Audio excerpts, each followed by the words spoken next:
Sebenarnya saya agak enggan ngobrol tentang tapera ini ya, tabungan eh, perumahan rakyat yang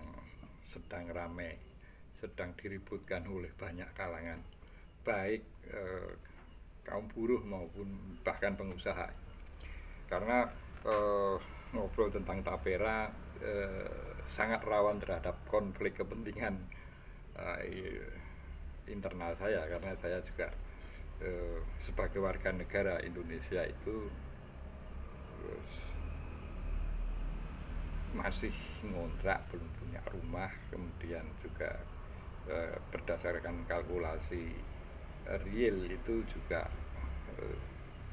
tidak tahu bagaimana untuk mewujudkan rumah yang sebetulnya itu menjadi hak dasar rakyat, karena hak dasar rakyat itu pangan, sandang maupun papan itu harusnya di, dipikirkan oleh negara, tidak hanya dipikirkan tapi diwujudkan dalam kebijakan yang memang akhirnya semua masyarakat itu mampu mengakses sandang, pangan, dan papan ya. Nah,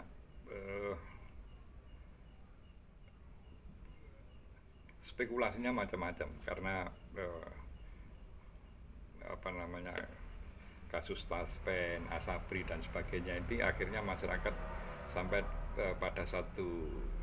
kekhawatiran bahwa eh, pengumpulan dana dari terutama kaum buruh itu rawan terhadap eh, penyimpangan penggunaan, karena eh, ini kalau benar-benar terkumpul itu kan satu apa namanya, sumber dana yang menggiurkan, karena masyarakat harus mengumpulkan sejumlah rupiah yang mereka peroleh dari cara bekerja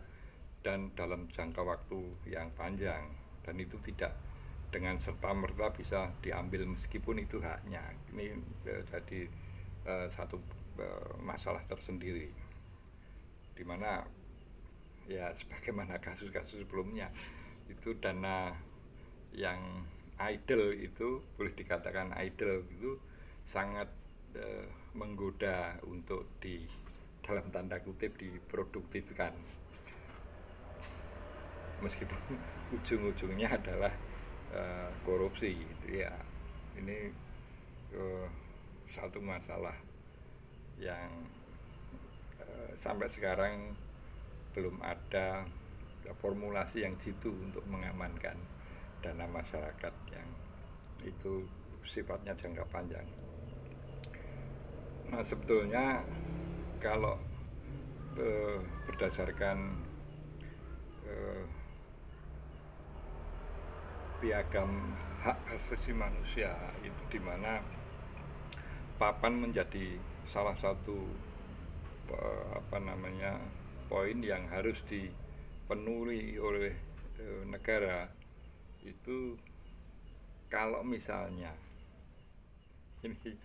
saya ketemu ya, sekarang menterinya Pak Basuki ya, PUPR,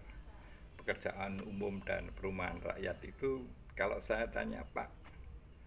saya belum punya rumah, saya tidak punya penghasilan untuk membeli rumah, itu apa hak saya untuk menagih, atau bagaimana saya menagih kepada negara untuk meminta hak saya sebagai warga negara?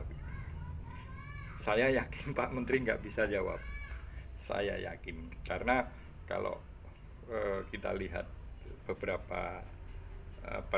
peraturan menteri dua, tahun 2002, tahun 2001, tahun 2000, tahun 2022, 2021, 2000 dan sebelumnya, itu kebanyakan hanya bersifat sangat teknis tentang misalnya biaya apa namanya, keselamatan konstruksi dan sebagainya. Ini tidak tidak mengarah pada bagaimana rakyat itu mampu ya entah itu membeli atau menyewa hak dasar yang berupa papan. Jadi ya meskipun memang bahwa tidak ada visi menteri, tapi yang ada adalah visi presiden, tapi visi presiden yang diterjemahkan dalam kinerja kementerian yang terkait itu apa kaitannya dengan pengadaan rumah rakyat. Itu barangkali Menteri PUPR itu lebih porsinya, konsentrasinya ke PU-nya bukan PR-nya, jadi pekerjaan umum bukan perumahan rakyatnya. Sehingga ya nanti kapan-kapan kalau saya ketemu Pak Basuki akan saya tanyakan gimana Pak cara saya untuk memperoleh rumah gitu ya. Ya ini ya karena ada peristiwa yang cukup menyita banyak perhatian publik, sehingga meskipun itu ada konflik of interest dengan kepentingan saya pribadi, tapi ya terpaksa saya obrolkan. Salam konstitusi.